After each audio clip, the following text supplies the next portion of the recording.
Hola, buenos dias，大家好，我是 Echo。晚上的时候，我们决定带着小哥再出去转一转，去我们不算太远的一个市转一转。那边有一个比较大的购物中心，看看是不是如果时间允许的话，我们再去那边看一看。棕榈树不是椰子树，从来没看它长椰子。后来我记得它应该是棕榈树。哎呀，这天儿太好了，这云彩。我们去那个带有小城堡、废弃的小城堡的那个小镇转一转。出发，终于上路，好去转一转。马德里连续刮了2天的大风，我们也没有太多的外出。今天终于风小了很多，所以在决定晚上的时光带着小哥出去走一走。这西班牙的土地上粮食已经全收完了，该打的打，该黄的黄，这些农民们都要进入就叫什么度假状态，假期就要来了。1个小时，这一大片全是别墅区。这一侧是一片树林，下面有一条河。我们一会儿准备去这儿转一转。这一侧全是别墅区。很快就抵达了这个市，但是名字太长，我实在念不好，就不念了。这个小镇子呀，一看就经济比较好，有钱，这样修的非常好，很干净，市容市貌比较好。大别墅，大 house， 我天呀！没办法，就是没见过世面，咋整？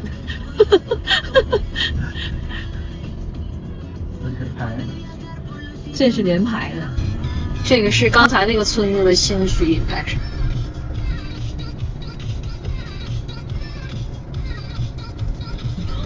这个城市叫 Arroyomolinos， 我发音发得很不准，因为那个颤音我实在是发不出来，所以大家不要介意我的发音，已经很难为我了。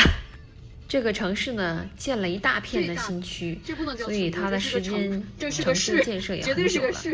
城市市容市貌特别好，这一片应该属于富人区。在这座城市的西边有一个大型的购物中心三丹杜。这边新建的别墅，联排别墅，这个区分挺好的啊。新来的朋友们可以考虑哦。可以考虑这一片，不错，我都很喜欢。真小片别墅，这一片有很多正在开发的别墅，都应该很不错。城市的环境也非常好。这是独栋大 house， 哇塞，是新款别墅，现代感十足，是吧？哎呀！不过呢，前2天看了个新闻。说什么呢？说这个西班牙的议员呀，他们的薪水是2100块钱左右，好像是，总之是2000多一点点。然后呢，就要降薪，因为这次疫情经济不好嘛，给议员工资降薪，降到1900块钱左右。所以你就可以看出来，在这儿当议员也就是2000来块钱欧元。然后，但是呢，是人家福利是很好的。那个可以13个月薪水，1个月带薪休假，然后所有的假期都休息，所以但是呢，他所有的财产都要进行公示，对吧？这个财产获取，名下的房子，所有的东西都要公示，也不容易啊。看他们的烦恼就可以看出来，村子有没有钱。看见了吗？这家是开出租车的，然后后面放了一个房车，看他家大 house， 老大了。我每次路过他们家都是眼馋的不行，这一溜墙全是他们家的。你看，这大游泳池，墙全是他们家。在西班牙开出租车都能住这样的大 house，你是不是可以考一下出租车驾驶员执照啊？我们也开出租车吧。其实这家的柿子树，这家也是，里面都是人。还小柿子，去年我们来这儿的时候，他们家的柿子呀，全烂了，都给鸟吃了。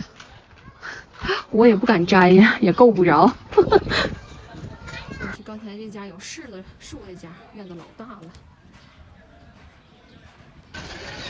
这就是这个小镇标志性的建筑，一个残破的城堡，下面有它的遗迹。原来的面积应该很大，现在只剩下这一个孤零零的了。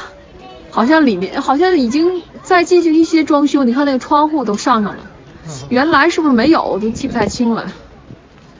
以前我们也从这儿走过，路过过，在这儿玩过。从下面走上来之后，就是他那个应该是他们市政府那儿，看着有国旗，有他们的国旗飘着。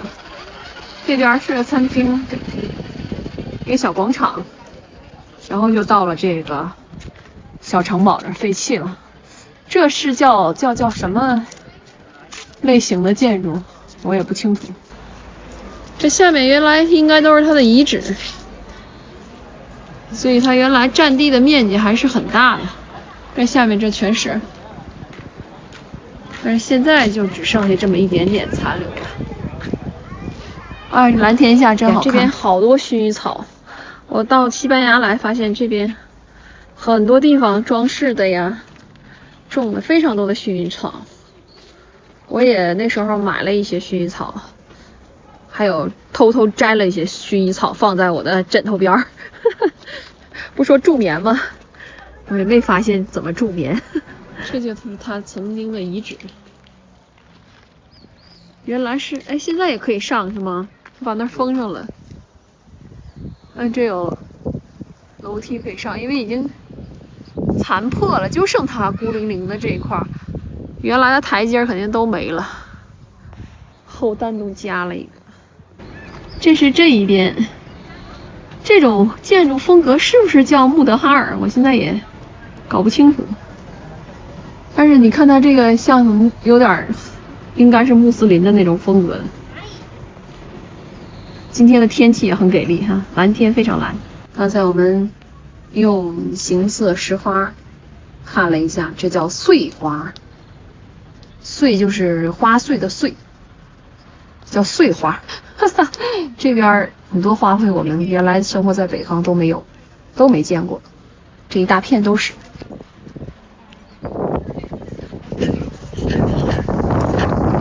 在城堡下面这一条路，感觉还像是以前的路在保留了，保留了一点。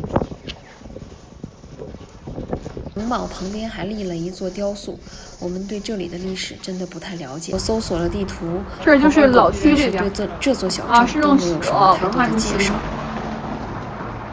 这边就是老区，还有点老房子。这房子建的其实应该是上世纪，搞不好上世纪50、60年代的房子。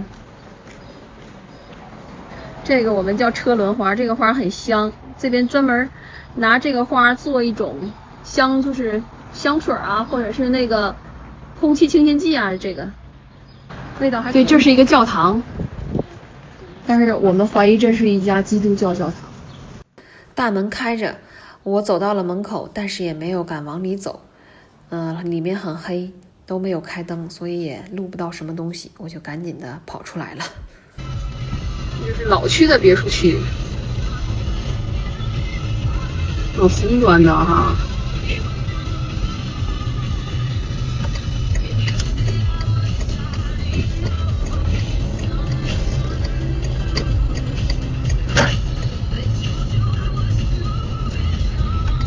好，停好车，往这儿走。河边公园底下是一条河。发现这儿人多了。人多了，看好多人，好多人在那儿野餐，对不对？很多人，你看他们这地都不铺。我最初来的时候以为不铺是因为政府穷不花钱，舍不得花钱。后来慢慢的才理解他们这个，是因为人们都想跟自然接近。听着歌了吗？所以他们并不铺这个，并不是因为市政府穷，就是我觉得就是理念和我们中国人是有这个差异的，很多方面。再一个也确实它这边有优势，土地沙化很严重，对不对？所以它不会因为下雨地就一下特别泥泞。这下面是一条河，现在是不是都干了？现在是旱季了，所以没有水了。然后小木桥，以前我们去过那边森林里面，树林里面有那个椅子什么的，可以坐下来吃东西玩儿。以前我们在这探过险，很有意思。呵，这小孩可多。下面这条河已经完全干了，全剩沙子了，是不是啊？一点水都没有。我天，这么多！你看沙子，好像好的位置都已经被人占了，我们看看能不能找到好位置。当然，已经有一些人已经走了，拿着东西已经往回撤了。是小桥流水人家哈，那小道修的很不错啊。那边的水是一层一层的下来。这个水是不是山上的？就是他们是自来，就是地下水啊，还是应该也是就是公共的用水啊什么的？好的，玩一玩。点点看有没有个座椅棒子啥的。配的椅子，但是有的桌子上旁边的椅子已经都没有了，坏掉了，因为时间应该很久。我们终于找了一个这样的又有椅子又有桌子的地方。那边人很多，来一瓶可乐。哎呀，这边的可乐呀，我要吐槽一下，真的是太贵了。这个最便宜的可乐，我们记着当时是来到最早的时候是3毛3一个，那已经是最便宜的了，当时还好觉得哈。有活动的吗？然后之后现在的可乐，这个本来是4毛9，就是这种听装的矮听装的，现在换成高听装的涨价了5毛1。然后呢有的超市会更贵，会5毛3，然后还有一种0度可乐更贵，也是5毛3到5毛5左右。这边的可乐太贵了。本来呢问我家先生出来了是不是请我喝点什么呀？我家先生说请，已经给你备好了。这就是他给我备好的。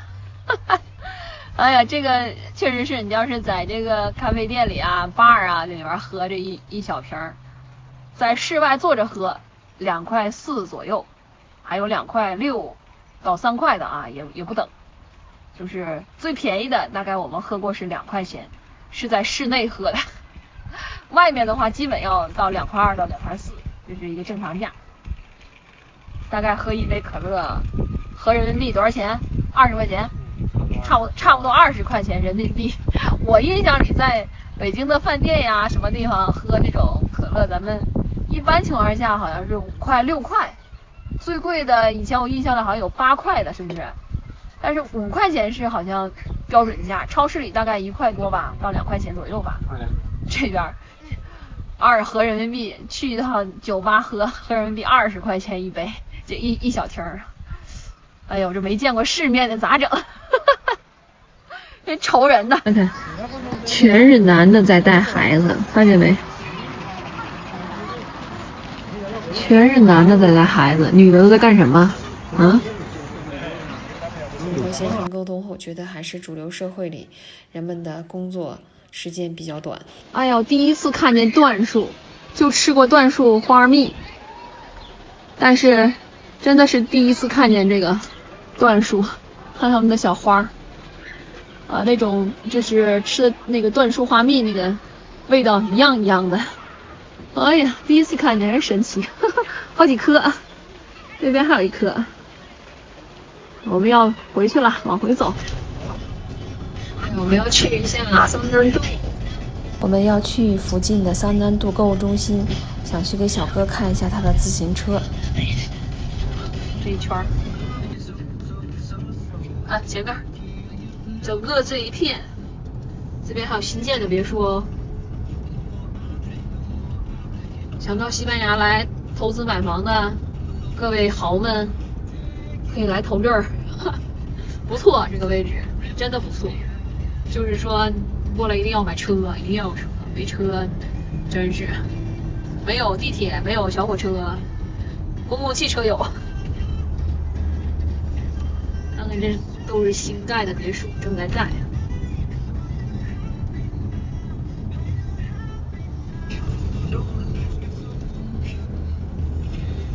啊，前面的银很漂亮。我们要去一个购物中心，那是小转一下。第三南渡这家购物中心，在马德里也是很有名的，面积比较大。我到这里简单转了一下，主要是上了一趟洗手间，然后给孩子看了一下他想要的自行车。这里边还有一家 Ingles 百货，所以我是去他们家看一下。购物中心和 Ingles 百货里面的人流不是很多。前面这个就是滑雪场，当然现在肯定都是关闭的，平时一年四季应该都是开放的。啊，回家，现在折扣都没有。看这边夕阳，这个位置比较高，在小山坡上。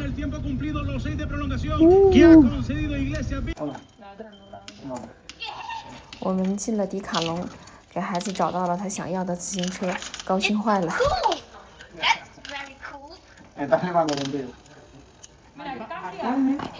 去年的时候给他买了一辆平衡车，然后今年突然之间就特别想要一辆自行车，于是我们就刚刚迪卡侬开业后去了一趟我们家附近，但是已经完全断货了。